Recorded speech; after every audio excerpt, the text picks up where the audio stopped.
Hello everyone, this video is in continuation to our videos on reproductive health. So in this video we'll discuss about the various contraceptive methods. I have made this table, you can write this table, it will help you jot down everything at one place. In this video we'll talk about natural contraceptives, we'll talk about barrier contraceptives and IUDs, and I will make a separate video for chemical and surgical because it is lengthy. So I'll be explaining in detail natural, barrier and IUDs. Before starting, watch the video till the end because at the end everything will be there on the board with all the important pointers. Before starting the various methods of contraception, we must know what are contraceptives and what is contraception. So first of all, what is contraception?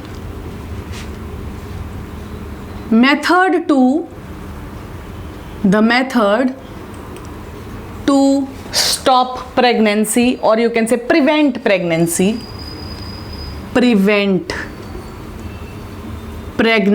Maybe it can be for any reason, but it's known as contraception. And then we have contraceptives. The devices used for contraception. Fine. So contraceptive and contraception. Now what type of contraceptives are considered to be the most effective? Or you can say the ideal contraceptive.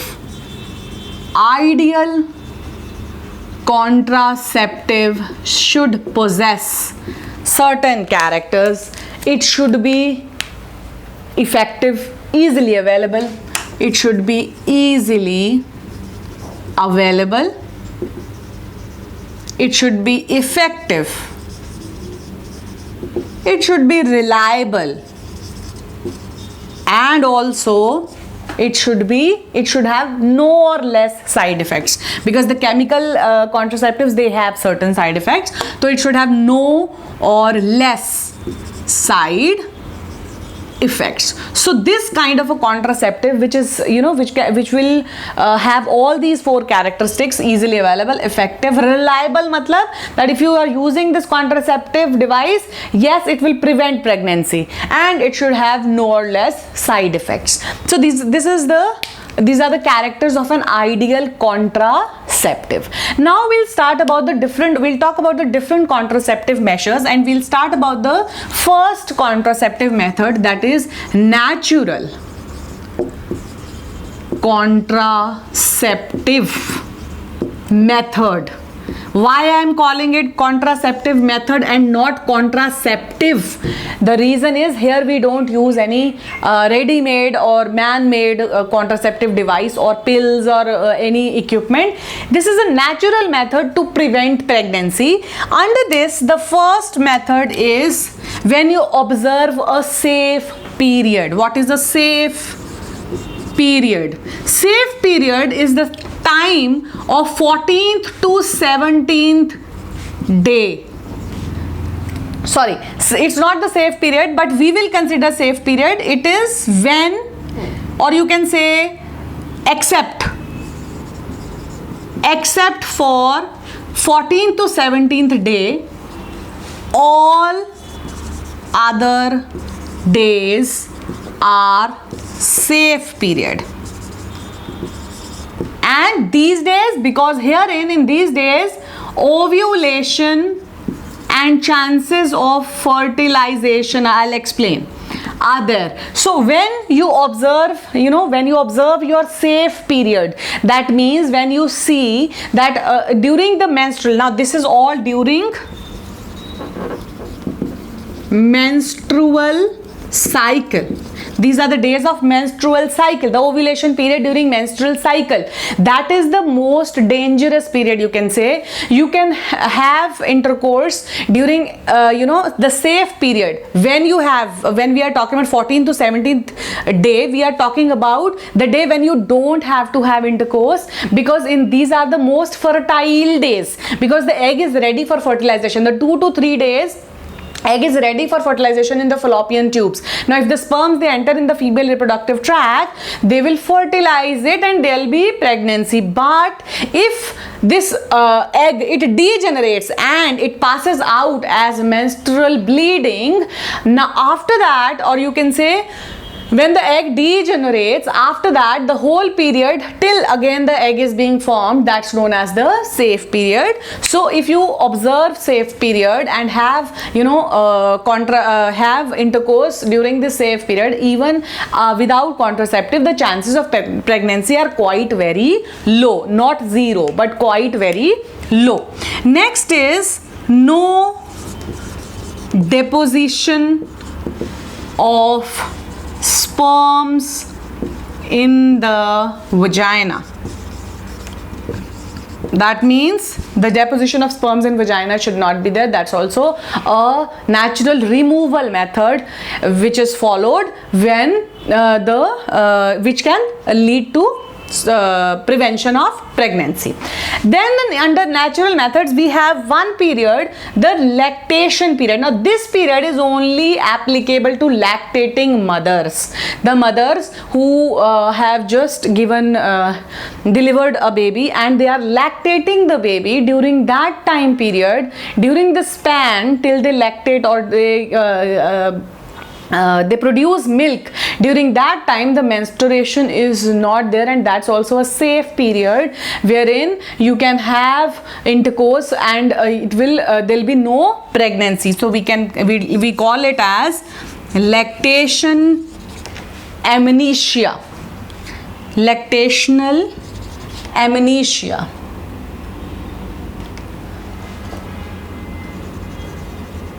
Sorry, amenorrhea.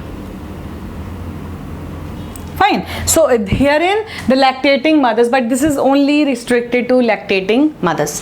Then we have the next method, that is barrier method. I'll just make a line here to make a demarcation. Fine. So next is barrier method. Now under barrier methods, it's the most common one which is used. We have the first and foremost condoms. Condoms are female condoms as well as male condoms. Both the type of condoms are available which do not allow the sperms to enter inside the female reproductive tract for fertilization. Next is cervical caps or diaphragms. Now these cervical caps and diaphragms are only female contraceptives. They are not for males. So these are certain attachments which are placed in the the vagina of the female and does not allow the sperm to enter inside the female reproductive tract. These are barrier methods. Now under barrier methods, if I tell you the definition, barrier methods would be the one which are going to create a barrier between sperms and ova. Fine, they'll not allow the sperms to reach the ova. So barrier methods include condoms and cervical caps and diaphragms. Then we have next type of method, the third method, IUDs or intrauterine devices. Now intrauterine devices also are the methods which are only female contraceptives. They are not for males. Fine. So they are also female. Most of the contraceptives are female contraceptive. There are only a few for males, but we'll talk about the IUDs which are also female contraceptive devices. The name is just intrauterine. It is placed in the uterus. Fine. So they are female contraceptives. So under IUDs we have three categories: non-medicated IUDs, copper releasing IUDs and hormone releasing IUDs. The first one are non-medicated IUDs. Now if we see the structure of an IUD is just like a copper T. It's just bow and arrow kind of a structure which is placed in the uterus and does not allow the sperms to reach the ova. Non-medicated IUD. The example of non-medicated IUD is lipoloops. That means they do not produce any kind of chemical. They are just a barrier. They just act as a barrier. They are not producing any chemical. They are just acting as a barrier and are not allowing the sperms to enter inside the female reproductive tract. The second type are copper releasing IUDs. And under copper releasing IUDs, example I write here, example are copper Ts and copper 7. These are two examples of copper releasing IUDs. Herein these are also copper Ts, but they also secrete copper ions in the female, or you can say they release copper ions. And the purpose of this copper ion, why these copper ions are released? Copper ions, one, they decrease sperm motility. That means they stop their swimming movement, they stop their mobility, and they also increase sperm mortality.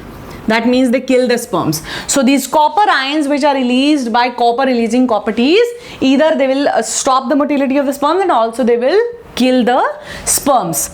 Then we have the next type of IUD, that is hormone releasing IUDs. Now hormone releasing IUDs, if I talk about the example is LNG 20. It is a hormone and progesterone. It is a hormone releasing IUD which releases certain hormones. These hormones make uterus, does not allow implantation to happen. It sustains, or you can say prevents uterus from implanting. So it makes uterus incapable of implantation. Fine, does not allow the process of implantation to take place. So these are the various types of IUDs. So we have discussed ideal contraceptives, natural methods of contraception, barrier methods, and different type of IUDs and their functions. In our next video, we'll talk about the chemical methods and the surgical methods. So keep watching, liking, sharing, subscribing. Thank you.